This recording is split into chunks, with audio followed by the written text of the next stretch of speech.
саламатсыздар ма балалар? Так, мен мектептің кітапханасына келген мектеп кітапханашысы Алмагүл Жұмакелді қызымын.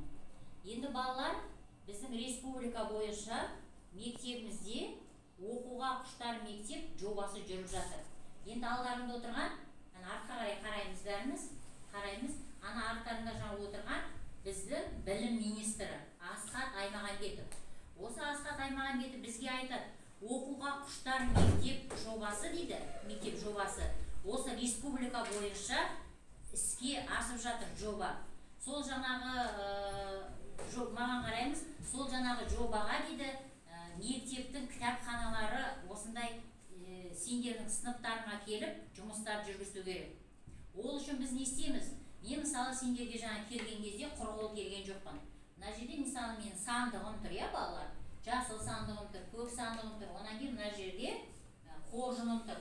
Осы үшеуінің барлығында мен сендерге керекті кітаптарды алып келдім. Қазір мен сендерге осы кітаптар туралы кішкене мағлұмат беремін. Енді барлығымыз көзімізді жұмамыз. Сосын барлығымыз менің айтқанымды қайталаймыз. Так. 1, 2, 3. Сандығымыз ашылсын. Ішінен маржан шашылсын. Тағайдамыз.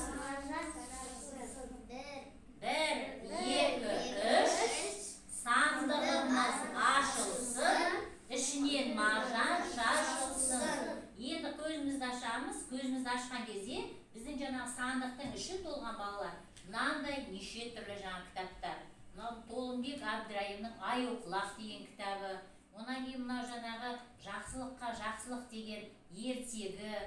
Сонымен жаңа қатар бір-бірімізге жаңағы көмектесейік дейді. Сендер бір-бірлеріңе жолдан өтіп келе жатқан әжелерге қалай көмектесу керек, аталарға орын беру керек. Сол туралы мына жерде бір-бірлерге қалай көмектесу керек туралы мына кітапта айтылады. Онан кейін тағы да бір жаңа кітап, мына жерде Есенғали Раушановтың Құстар біздің досымыз.